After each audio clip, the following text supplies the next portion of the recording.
Magandang hapon po sa lahat. Ulat panahon po tayo para sa araw na ito, January 11, 2025. Sa nakikita po natin, meron po tayong dalawang weather system na nakakapekto sa ating bansa. Ito po ang northeast monsoon at ang shear line. Ito pong northeast monsoon o hanging amihan po ay patuloy pa rin naghahatid ng mga thunderstorm sa ilang bahagi ng Luzon, lalo na sa northern at eastern part ng Luzon. Habang ang shear line naman ang nagdadala ng pag-ulan sa eastern part ng Kabisayaan. Samantala, itong ITCZ naman o Intertropical Convergence Zone ang patuloy na nagbibigay ng ulan sa ilang bahagi ng Ito pong northeast monsoon ay patuloy na naghahatid ng mga kalat-kalat na pag-ulan, isolated thunderstorms sa ilang bahagi ng Luzon, lalo na sa northern at eastern part ng Luzon. Habang ang shear line naman ang nagdadala ng pag-ulan sa eastern part ng Kabisayaan. Samantalang itong ITCZ naman o Intertropical Convergence Zone ang nagbibigay pa ulan sa Mindanao. Ang northeast monsoon o hanging amihan ay umiiral dito sa northern at central Luzon.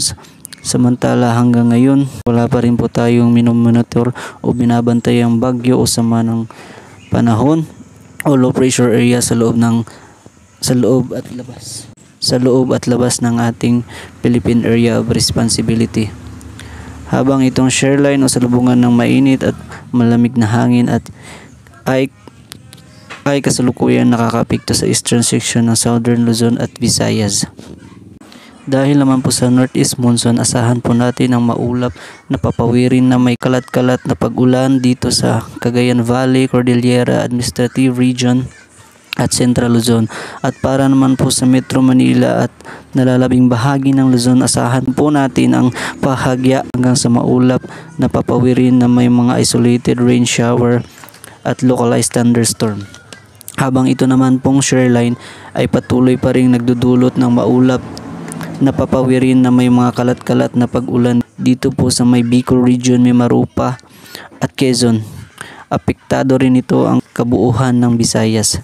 Samantala, dito naman po sa Mindanao, meron din po tayong mararanasan na maulap na papawirin at kalat-kalat na pag-ulan.